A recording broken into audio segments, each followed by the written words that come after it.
ओम शांति। हमारी बहनें बोलने में बहुत होशियार हो गई। बाप दादा ने बच्चों को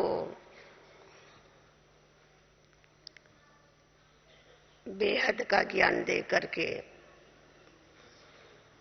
ज्ञान का भंडार सबका भरपूर कर दिया। बाबा ने नारियों का कितना उत्थान किया है।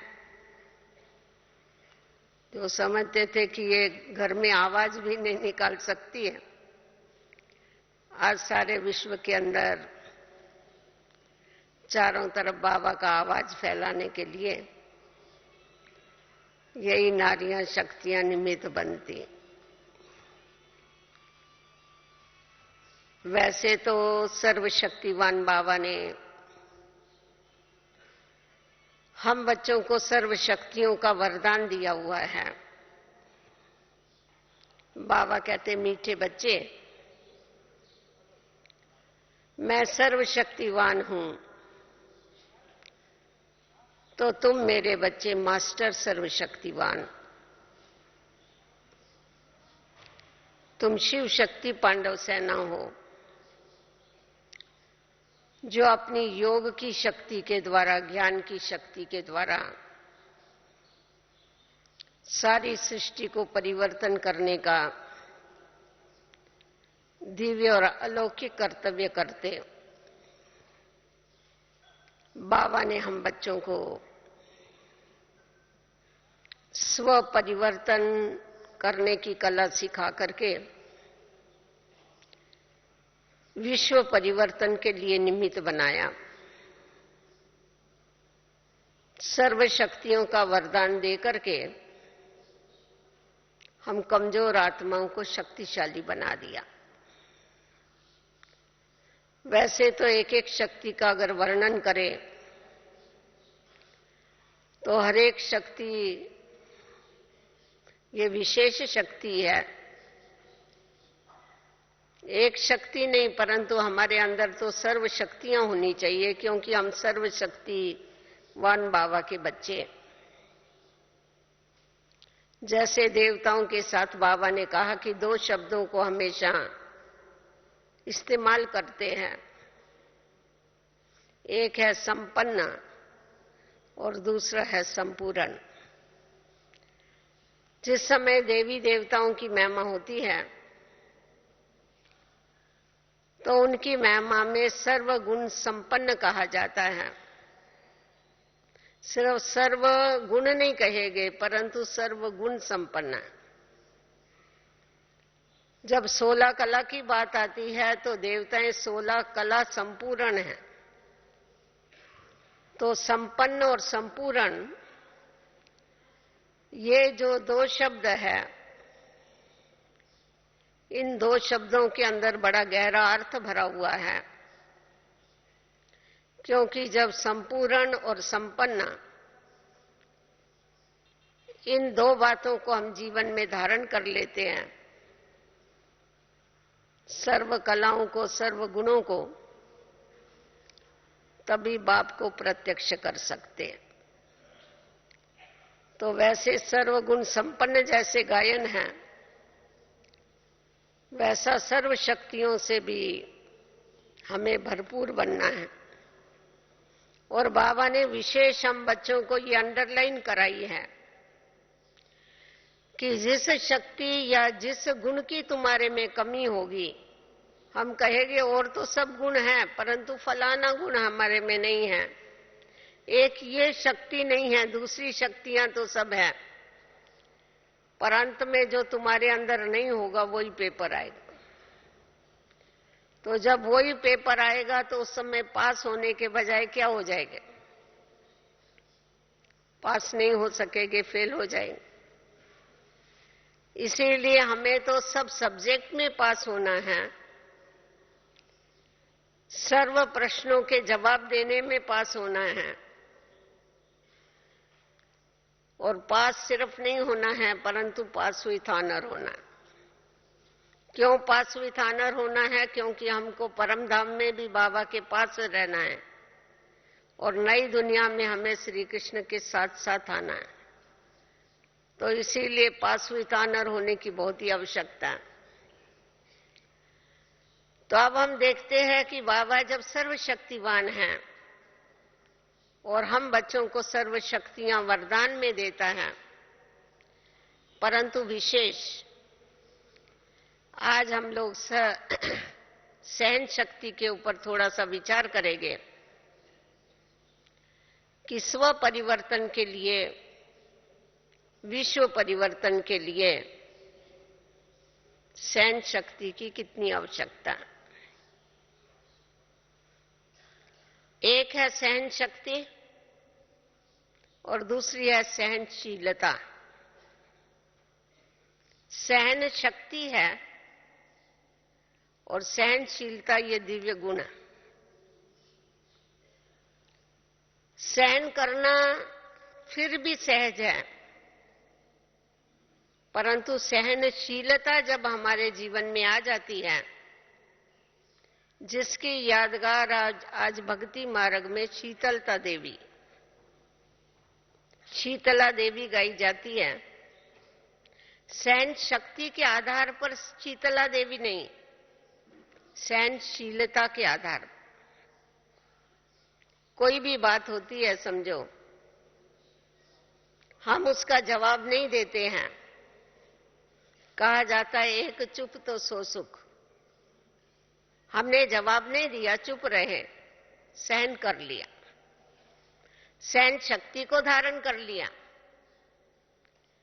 परंतु सहन करने के बाद हमारे मन में जो संकल्प विकल्प चलते हैं, संकल्पों का जो द्वंद्व होता है, और जब द्वंद्व होता है तब अग्नि पैदा होती है, उससे शीतलता नहीं आती,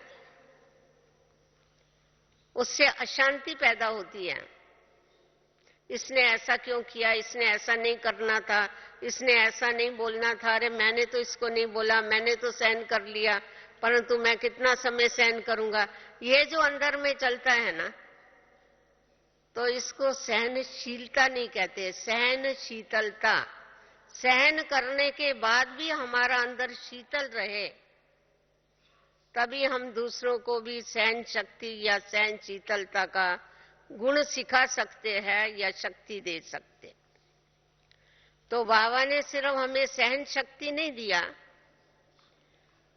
परंतु सहन शक्ति के साथ साथ सहनशीलता का गुण भी धारण करना सिखाया, जिसके कारण ही संकल्प विकल्पों के ऊपर बहुत सरल रीति से हम विजय प्राप्त कर सकते हैं।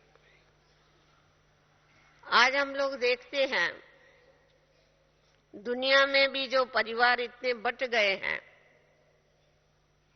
आपस में इकट्ठे नहीं रह सकते हैं, इतनी बीमारियां बढ़ गई हैं, इतने रोग बढ़ गए हैं, मेंटल डिसीज बढ़ गए हैं, हार्ट अटैक होते हैं, ब्लड प्रेशर होते हैं, शुगर होते हैं। इन सब का कारण सहनशीलता की कमी।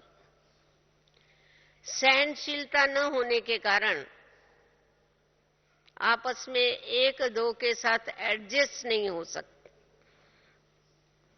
अपने संस्कारों को मिला नहीं सकते, एक दो का थोड़ा भी सुन नहीं सकते। सुना सकते हैं बहुत कुछ, सुन नहीं सकते। क्यों नहीं सुन सकते? क्योंकि समा नहीं सकते। समा नहीं सकते इसीलिए जल्दी क्या करते, उस बात को रिएक्ट करते, और उसका ही असर क्या होता है? झगड़ा, तनाव, अशांति। तो दिन प्रतिदिन ये बढ़ता जा रहा है।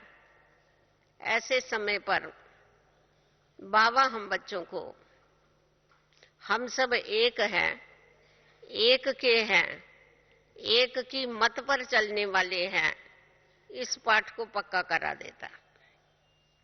जिस समय हमारे अंदर ये पक्का हो जाता है कि हम सब एक हैं, एक ही बाप के बच्चे हैं और एक ही बाप की मत पर चलने वाले हैं, श्रीमत पर चलने वाले हैं, ये पक्का होने के बाद हम एक ही परिवार के भांति हैं। वैसे दुनिया में भी कहते हैं कि वसुदेव कुटुंबकम, परंतु वो कोई बनाता नहीं है। सब हम एक परिवार के ऐसा कोई समझ के नहीं चलता है, परंतु बाबा ने प्रैक्टिकल में हम बच्चों को इस संगम युग पर इतना बड़ा बेहद का परिवार दिया है, और इस बेहद के परिवार में हम बच्चों को सहन शक्ति का गुण सिखा करके, समाने की ताकत दे करके आपस में स्नेह और प्यार से रहना सिखाया। जिस समय पर हमारे अंदर सहन शक्ति नहीं होती है, तो हम एक दो के नजदीक आने के बजाय एक दो से दूर जाना चालू कर देते। पर हमेशा ये आप ध्यान में रखिए, जो भी धर्म स्थापक होकर के गए हैं, धर्म स्थापना का आधार दो गुण हैं। एक है पवित्रता, दूसरी है सहनशीलता। जिस प्रकार धर्म स्थापकों ने पवित्रता के आधार पर धर्म की स्थापना की, जितना पवित्रता का महत्व है, पवित्रता के बगैर धर्म की स्थापना नहीं हो सकती है, उसी प्रकार धर्म का प्रचार ये सहनशीलता के बगैर कोई नहीं कर सकता।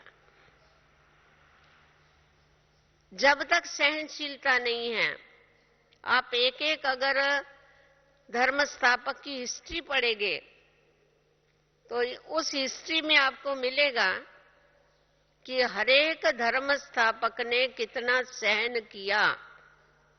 किसके लिए सहन किया? धर्म स्थापन अर्थ सहन किया। वो तो धर्म स्थापकों की बात हो गई, परंतु अगर आप साकार बाबा को सामने लाएंगे तो साकार बाबा ने क्या कम सहन किया? बाबा हमेशा अपनी जीवन कहानी जब हम बच्चों को बताते थे कि शिव बाबा की प्रवेशता के पहले सारे जो भी सिंध में रहने वाले लोग थे, वहां के कराची के, वो बाबा को क्या मानते थे? देव मानुष मानते थे। समझते थे इनके पास जाएंगे तो शांति मिलती है। कोई भी आपस में झगड़ा होगा तो जाके 1-2 घंटा बैठेंगे। ब्रिजेंद्रा दादी हम लोग उनको बताती थी कि जब भी उनका आपस में परिवार में भी मन मुटाव होता था तो बाबा के पास आके बैठते थे। वो कहते थे, दादा हमें आपके पास आके बैठने से बड़ी शांति मिलती है, बड़ा आधार मिलता है, बड़ा सुकून मिलता है। परंतु जब शिव बाबा की प्रवेशता हुई और पवित्रता के कारण समाज में मतभेद हो गए, और जिसके कारण साकार बाबा को बहुत सहन करना पड़ा, और सहन भी कितना सहन करना पड़ा उसकी कोई लिमिट है? आज देखो कोई भी कुछ बोलेगा तो पूरी संस्था के लिए बोलते हैं, ब्रह्मा कुमारी संस्था ऐसी है। अभी तो सारा वातावरण चेंज हो गया, अभी अच्छा बोलते हैं, पर कोई खराब भी बोलेगा तो करके संस्था के लिए बोलते हैं। बोलेंगे तो हम लोग सहन नहीं कर सकते। हम कहते हैं, अरे हमारी संस्था के लिए तुम ऐसी बात करते हो। कभी कभी किसी को जोश आ जाता है सुन करके कि तुम लोग जब समझते नहीं हो तो संस्था के लिए इतना उल्टा सुल्टा क्यों बोलते हो?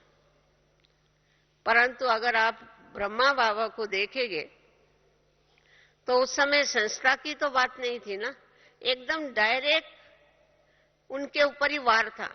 बाबा के ऊपर ही वार करते थे, बाबा के लिए ही बोलते थे।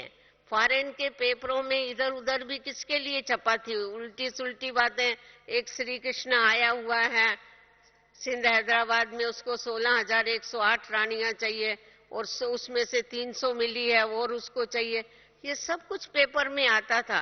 परंतु आप बाबा की स्थिति देखेंगे तो बाबा की स्थिति एकदम स्थित प्रज्ञ थी, जैसा और किसी के लिए बोल रहे हैं।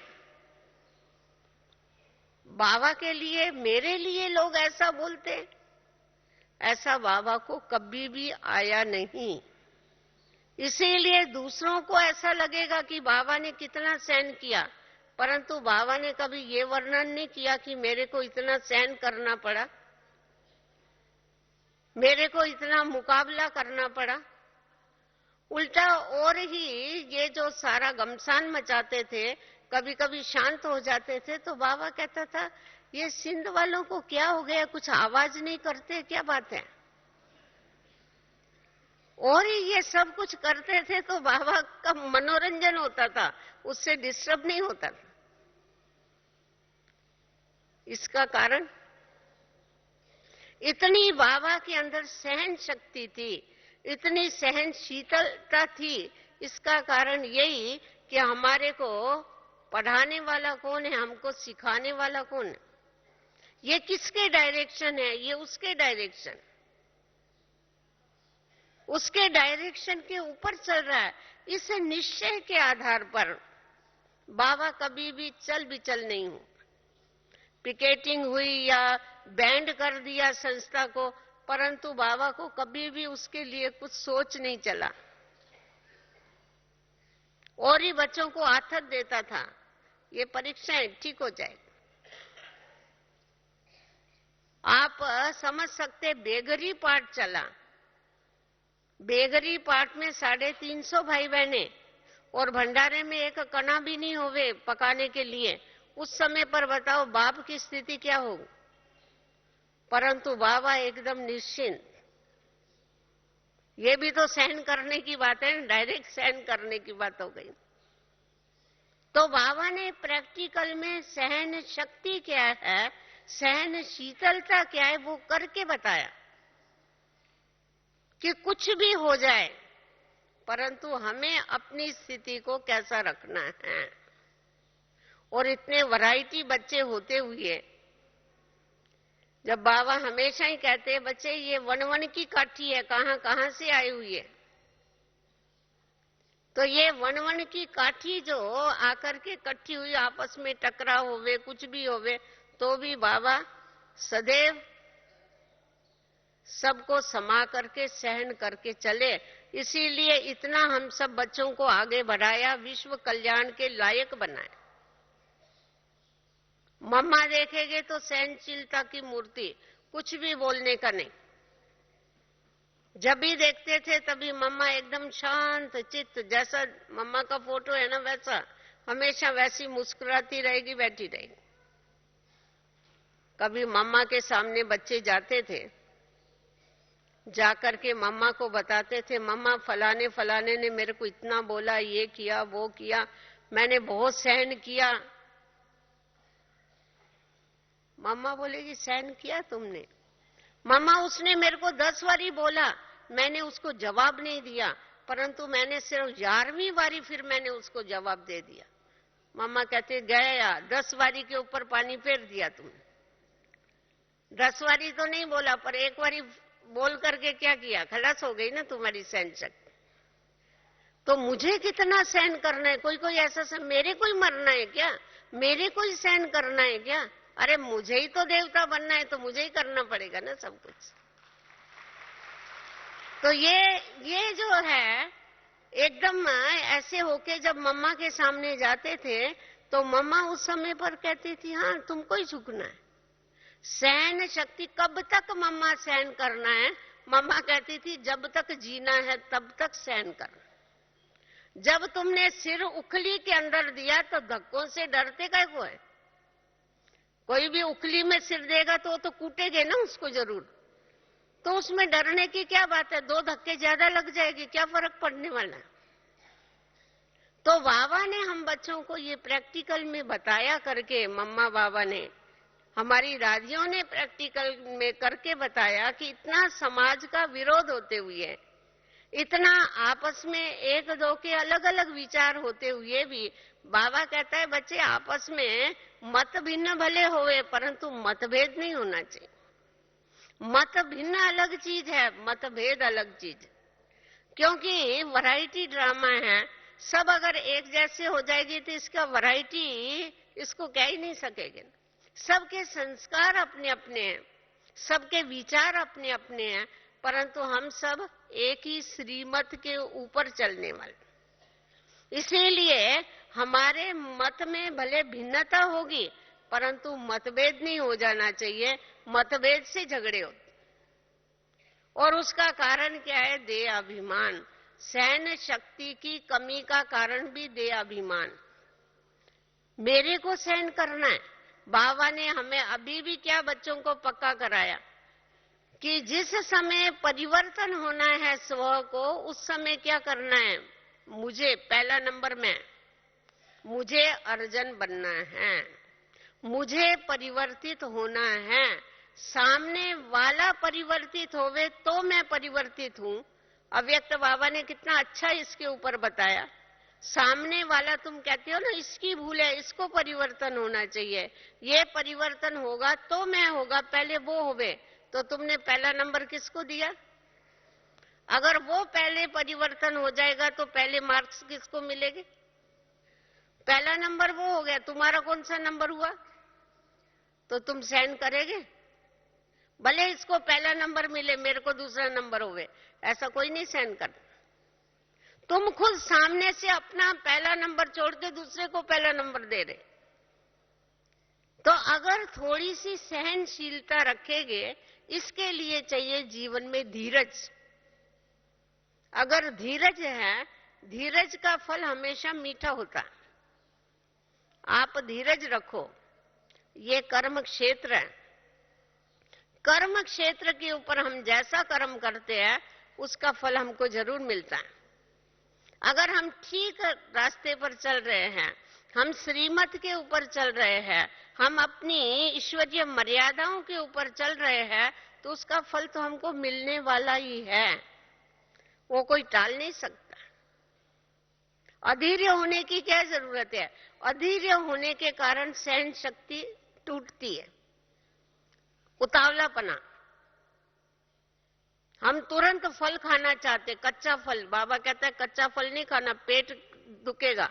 कच्चा फल खाएंगे तो दांत खट्टे होंगे। इसीलिए हमेशा कौन सा फल खाया जाता है? पक्का फल खाया जाता है। तो थोड़ा धीरज रखो।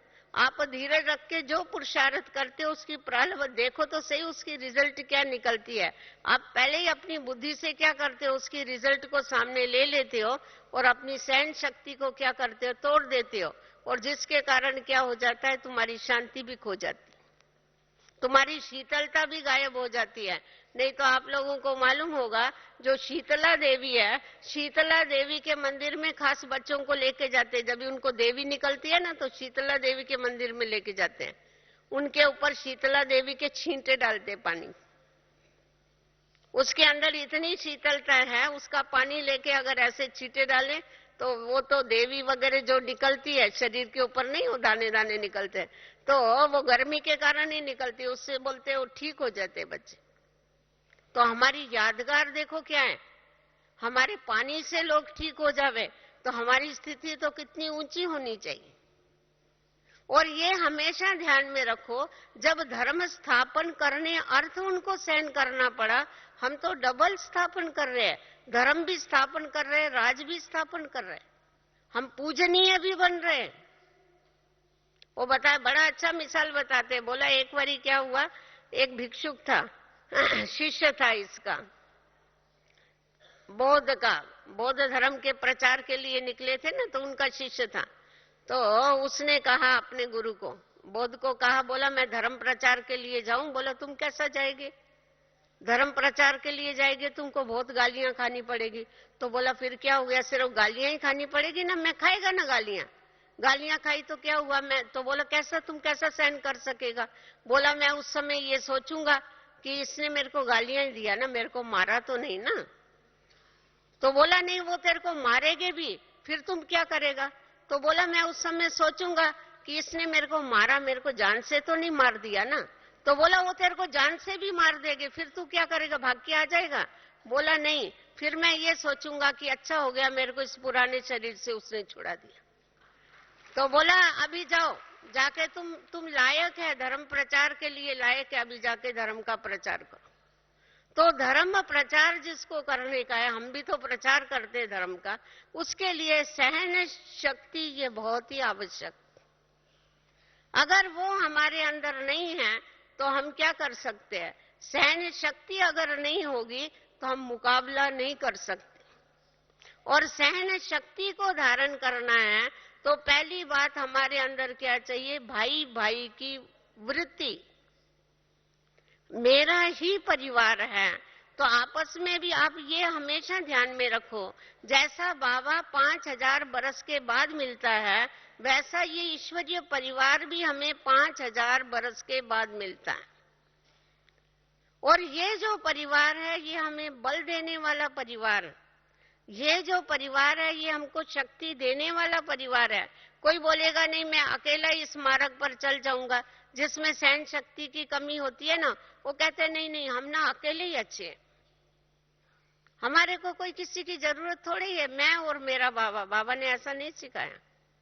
माया भी सुनती अरे ये अकेला ही घूमता है, इसके साथ तो कोई नहीं है, तो बरोबर उसकी आंखें चोटी पकड़ते। परंतु जब उसको वो ये देखती है इनका इतना बड़ा लश्कर है, इतना बड़ा इसका परिवार है, तो माया भी डरती है आने के लिए। तो ये परिवार हमारे को बल देने वाला परिवार है। परंतु अगर हम एक दो के स्वभाव संस्कार को नहीं जानते हैं, देखो ज्ञान किसके लिए है? ज्ञान इसी के लिए है कि एक दो के स्वभाव संस्कार को जान के उस रीति से चलो और चलाओ, एडजस्टमेंट करो और अपने जीवन को क्या करो, अपनी इस यात्रा को आगे बढ़ाते रहो। तो जिस समय पारिवारिक भावना हमारे अंदर होती है, सहन करना कभी भी बड़ी बात नहीं। जैसा आप देखेंगे माँ है, माँ बच्चे के लिए कितना सहन करती, सारी सारी रात जागती है। यहाँ इतनी माताएं बैठी हैं, किसी के पास लिस्ट है कि बड़े बच्चे के लिए मैंने कितनी रातें जागी, छोटे बच्चे के लिए कभी गिनती करते? क्यों? समझती मेरा फर्ज है, मेरे को बच्चों को संभालना है, मेरे को बच्चों को पालना है। तो देखो संबंध और स्नेह ये सहन शक्ति लाता है। तो वैसा ही जिस समय हमारे अंदर बाबा के साथ मेरा गहरा संबंध है, वो मेरा बाबा है, ये परिवार मेरा है, तो मेरापन क्या करता है, कोई भी बात होती है उसको हम बहुत इजीली और सहज रीति से क्या कर सकते हैं, सहन कर सकते हैं। सहन करना ये सहन नहीं लगता है। बाबा दूसरे शब्दों में कहता है ना, मेहनत नहीं, परंतु क्या हो जाती है, वो मेहनत मोहब्बत में परिवर्तित हो जाती। मेहनत नहीं लगेगी हमें, हमें इतने के साथ उल्टी खुशी होती है। हमारे भाई बहन मिलेंगे, हम सब आपस में मिलकर के चलेंगे। ऐसा नहीं, ब्राह्मण परिवार में सहन शक्ति चाहिए, परिवारों में भी चाहिए, लौकिक में भी चाहिए, अलौकिक में भी चाहिए। एडजस्ट होने की शक्ति भी सब जगह पर चाहिए। आप आकाश में चले जाओ या पाताल में चले जाओ, एडजस्ट तो आपको ही होना, हमको ही बदलना है, ये एक पक्का कर लो। क्योंकि मुझे रियल गोल्ड बनना है। तो रियल गोल्ड में मोल्ड होने की शक्ति होती है। आप रियल गोल्ड के गहने अगर बनाते हैं ना, माता ये गहने पहनती है, ये रियल नहीं होते हैं, इसमें दूसरी खाद डालनी पड़ती है, नहीं तो बनेंगे नहीं ये गहने। रियल गोल्ड को तो ऐसा करेगा तो ऐसा, ये बंगड़ी को ऐसा करो ना तो ऐसा हो जाएगी एकदम। तो उसी प्रकार बाबा कहता है जब भी तुम्हें रियल गोल्ड बनना है, सतो प्रधान बनना है, तो उसके लिए क्या करो, अपने अंदर मोल्ड होने की शक्ति को धारण कर लो। तो जितना जितना मोल्ड होने की हमारे अंदर शक्ति आती जाती है, उतना उतना सहन करना, ये सहन करना नहीं लगता। नहीं तो समझते मैं हम ही सबके साथ मिल करके चलते हैं, ये कर, अरे उसमें क्या बिगड़ा, बहुत अच्छी बात है। जितना जितना ज्ञान की गहराई आती जाती है, उतना उतना हमारे अंदर शक्तियां भरती जाती, सहन करने की ताकत हमारे अंदर आती जाती है। आप ज्ञान के डीपनेस में चले जाओ। बात बड़ी कभी लगती है, जब हम बात को देखते हैं तभी हमको वो बात बड़ी लगती है, पर बात के बजाय अगर बाप को देखते हैं तो बात तो एकदम छोटी हो जाती है उसके। तो ऐसा फील नहीं होता है कि हमें बहुत कुछ सहन करना पड़ता है, हमें बहुत कुछ सुनना पड़ता है, हमें बहुत कुछ कहेगी हमने कितना सहन किया आपको क्या मालूम। अरे किसको मालूम करने की जरूरत कहाँ है, हमने जो सहन किया उसका हमारे को जरूर क्या होगा, मिल जाएगा, रिटर्न तो मिलेगा ही नहीं। तो चाहे समाज से सहन करना पड़े, चाहे परिस्थितियों के कारण सहन करना पड़े, चाहे ब्राह्मण परिवार के कारण सहन करना पड़े, चाहे अज्ञानियों से सहन करना पड़े, परंतु सहन करके हमारे को सहनशीलता की मूर्ति जरूर बनना है। क्योंकि देवी एंड देव, और देवी मतलब क्या, देव माना देने वाले। तो बाबा कहता है तुम्हारे द्वारा ही ये गुण सबको मिलने हैं, और गुण ऐसी चीज है जो आप मुख से वर्णन करके दे नहीं सकते। नहीं, ज्ञान दान तो मुख से वर्णन किया जाता है, योग दान तो मनसा के द्वारा योग लगा के किया जाता है, शक्ति का दान, परंतु गुणों का दान जीवन में धारण करके पीछे किया जाता है। तो जैसा जैसा हम अपने जीवन में धारणा करते हैं, हमें देख करके और भी करते जाते। तो हमेशा ये ध्यान में रखो, कोई भी बात होती है धीरजता को धारण करो। धीरजता के गुण को धारण करने से सहन करने की ताकत हमारे अंदर आती जाती। अगर धीरजता नहीं होगी तो सहन करने की शक्ति भी नहीं आएगी। तो बाबा ने हम बच्चों को ये सब कलाएं सिखाई हुई है, उन कलाओं को जीवन में धारण करके ही हम क्या बनते हैं, 16 कला संपूर्ण बनते हैं। आज आप देखो बाबा हम बच्चों को मूर्ति बनाता है, दिव्यता की मूर्ति बनाता है ना, देवी देवता बनाता है। हम लक्ष्य क्या बताते हैं, हम देवी देवता बन रहे हैं, हमारे जीवन का लक्ष्य ये है, जीवन का लक्ष्य देवी देवता बनना है, और बिगड़ सहन किए बनना है हमको। ऐसा कैसा हो? आज एक जड़ मूर्ति होती है, पत्थर की मूर्ति भी होती है, उसको कितने हथौड़े मारते हैं। वो बोला ना, एक कलाकार था, वो मूर्ति बना रहा था बैठ करके श्री कृष्ण की, तो उसने एक संगम रबर के पत्थर से मूर्ति बनाता था, हथौड़ा ऐसा लगाया, क्रैक हो गया, वो ये क्रैक हो गई, पत्थर क्रैक हो गया, रिजेक्ट कर दिया, ये नहीं चलेगा। दूसरा पत्थर लिया, उसको ठोकना चालू किया, उसको ठोकना चालू किया, तो 2 4 6 उसने पत्थर लगाए, उसके बाद उसको क्रैक आ गया, वो भी रिजेक्ट हो गए। फिर तीसरा पत्थर लिया, फिर बैठ करके उसको बनाता रहा, ठोकता रहा, ठोकता रहा, ठोकता रहा, आखिर इतनी सुंदर मूर्ति बन गई जो उसको उसका वहां पर स्थापना किया मंदिर में, और लोग उसके दर्शन करने के लिए आने लगे। और वो जो एक हथौड़ी में ही जिसको क्रैक आ गया था, उसको फेंकेगा थोड़े ही संगम रबर के पत्थर को, तो उसको जो चढ़ने की सीढ़ियां थी ना, वहां लगा दिया कि तूने एक हथौड़ा तो नहीं सहन किया, अभी सबके पैर सहन कर रोज के। तो हजारों लोग आते रहे, तुम्हारे ऊपर पैर देके जाते रहे। और वो जिसको 2 4 6 हथौड़े लगाए थे ना, उसको पिलर बना दिया, वहां पिलर होते हैं ना मंदिर में, बीच बीच में पिलर बना दिया। तो आते जाते लोग प्रसाद खाएंगे, तेरे को हाथ पहुंच के जाएंगे, अभी बैठ के सहन कर। और देखो उसने सहन किया उस पत्थर ने, तो वो क्या हो गई, पूजनीय मूर्ति बन गई। तो अगर हम ऐसे ऐसे उदाहरण भी याद रखते हैं कि मुझे पूजनीय मूर्ति बनना है, उसके लिए मेरे को जरूर क्या करना है, सहन करना है। उसके लिए चाहिए अंतर्मुखता। जितनी जितनी अंतर्मुखता की गुफा में हम बैठते जाते हैं, जितना जितना हम शांति के गुण को धारण करते जाते हैं, जितना जितना हम आत्मा अभिमानी बनते जाते हैं, उतना उतना हमारे अंदर शक्तियां जमा होती जाती, सहन करने की ताकत आती जाती है। क्योंकि स्नेह, पारिवारिक स्नेह, उस स्नेह के कारण भी क्या होता है, हमारे अंदर वो ताकत आती है, शक्ति आती है, और कोई भी बात हमको बड़ी नहीं लगेगी। बाबा के प्यार के आगे कोई बात बड़ी है? कोई भी बड़ी नहीं है। बाबा कहता है बच्चे कितनी भी बड़ी समस्या आवे, तुम बाबा के प्यार से, तुम दिल से बाबा कहो बाबा, तो क्या हो जाएगा, वो समस्या पहाड़ जैसी समस्या क्या बन जाएगी, राई नहीं पर रुई बन जाएगी। तुमको सहन करना ही नहीं पड़ेगा, लगेगा ही नहीं मैंने सहन किया। परंतु तुम क्या करते हो, राई को पहाड़ बना के रखते हो। अरे ये बात बहुत बड़ी है, ये बात बहुत बड़ी है, इसने बहुत कुछ बोल दिया मेरे को, इसने बहुत कुछ बोला नहीं और कुछ किया नहीं। परंतु हम ही उसको खींच खींच के बात को बड़ा कर देते हैं, राई को पहाड़ बना के फिर पहाड़ को तोड़ना चालू करते हैं। फिर थकेंगे नहीं तो क्या होगा बताओ? फिर जरूर लगेगा ना कितना सहन करना पड़ता है, पहाड़ को तोड़ना पड़ता है, इतनी बड़ी बात है।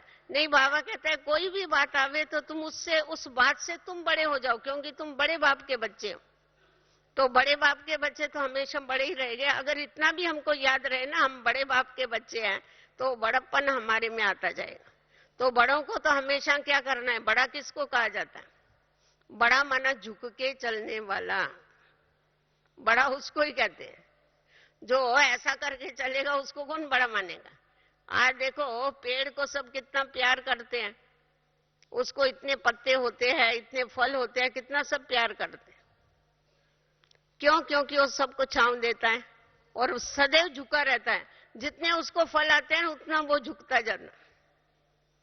खजूर कितना बड़ा है, उसको कोई बड़ा मानता है? उसको कौन प्यार करा? अरे इतना बड़ा खजूर, ऊपर देखना पड़ता है, देखेंगे तो उसकी छाया किसी को मिलती है? नहीं, हमको सबकी छाया बन के चलना, अर्थात सबको सुख देना है।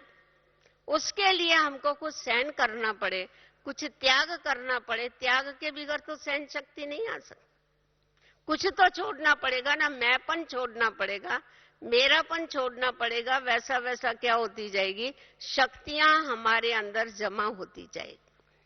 तो अपना जो समय है वो व्यर्थ गंवाने के बजाय अगर हम हमेशा प्रभु चिंतन में समय को सफल करते हैं, आत्मचिंतन में समय को सफल करते हैं, ज्ञान के मनन चिंतन में समय को सफल करते हैं, सबके शुभ चिंतक होकर के चलते हैं, स्व के प्रति स्व चिंतन में रहते हैं, तो उससे क्या होता है, हमारे अंदर शक्तियां बढ़ती जाती।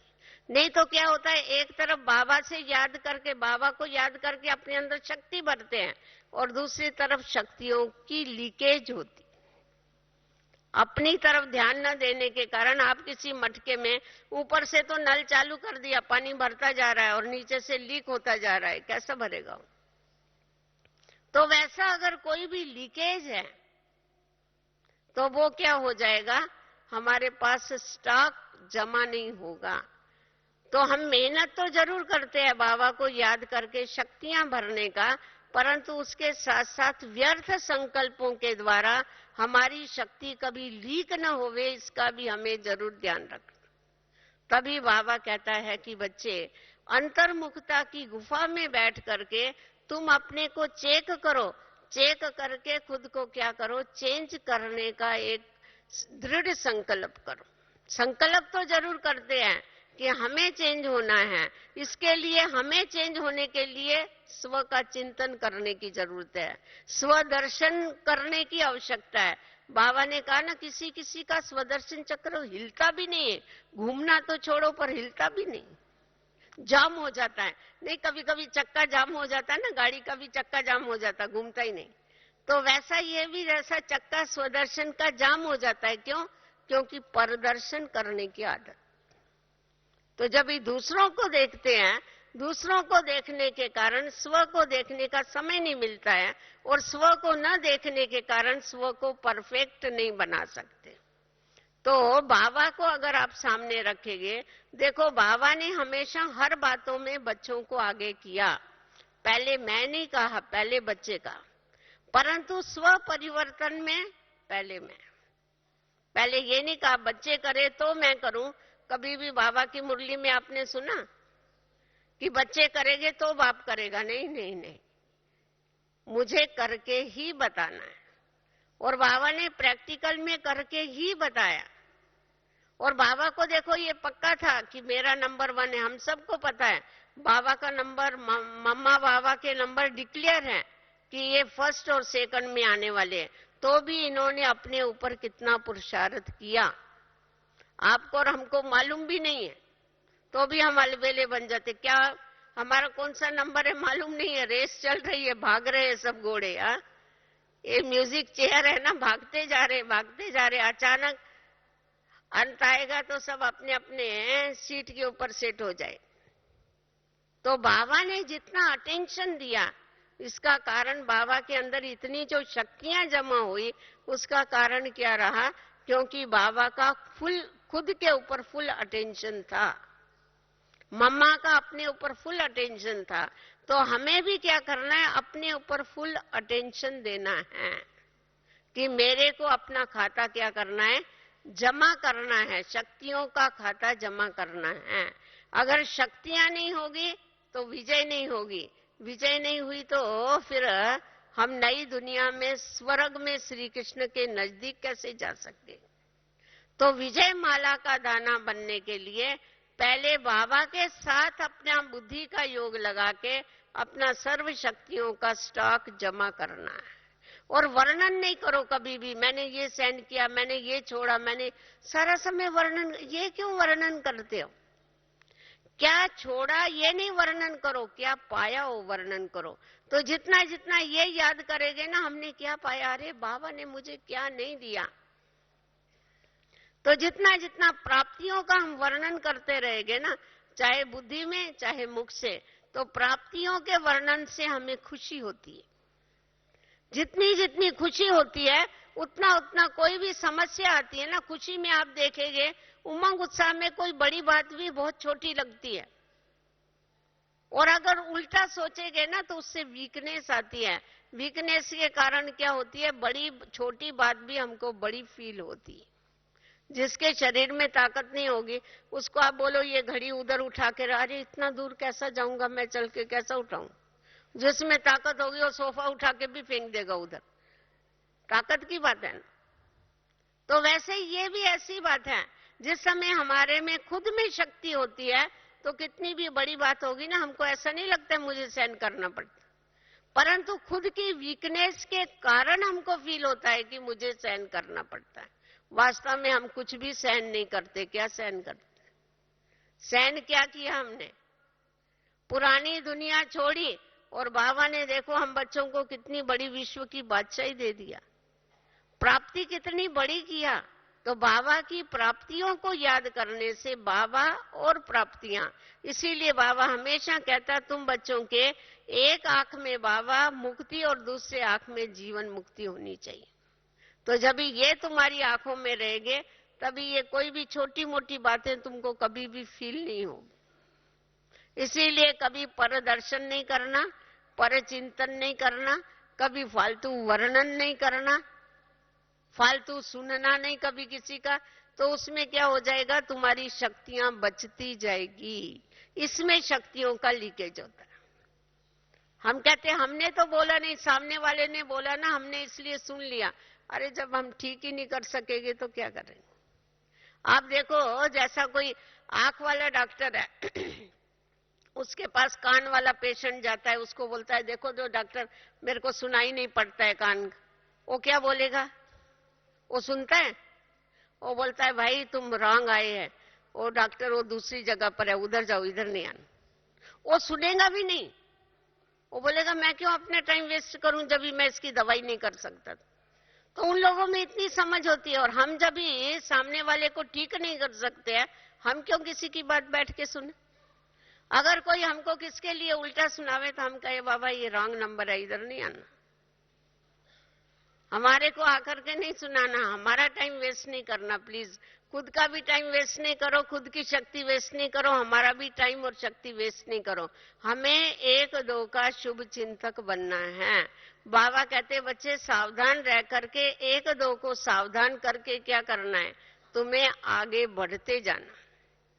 तो एक दो को अगर कर्मों की सावधानी देते हुए खुद सावधान रहो, दूसरों को कर्मों की सावधानी दो, तो क्या हो जाएगा, आपे ही सब में परिवर्तन आ जाएगा और सर्व शक्तियां हमारे अंदर जमा हो करके हम सर्व शक्तिवान बाप को प्रत्यक्ष कर सकेंगे। ओम शांति।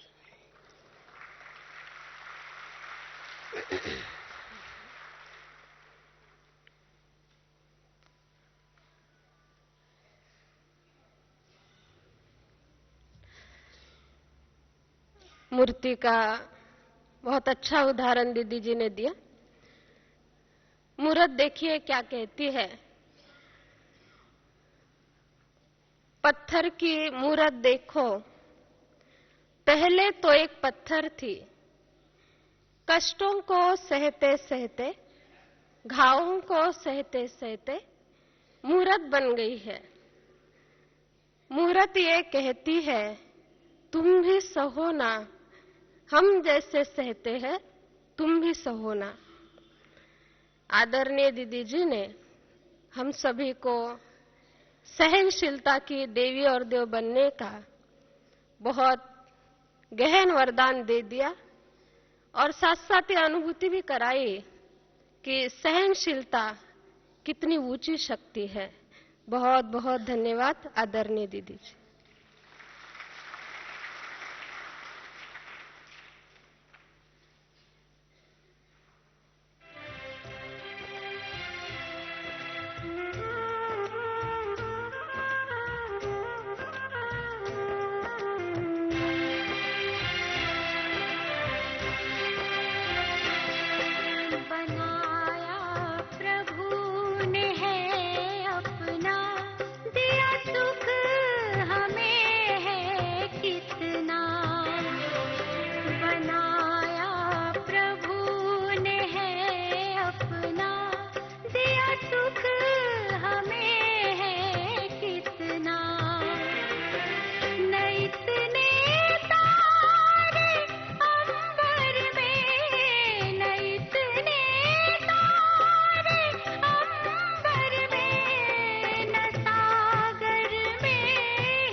बनाया प्रभु ने है अपना, दिया सुख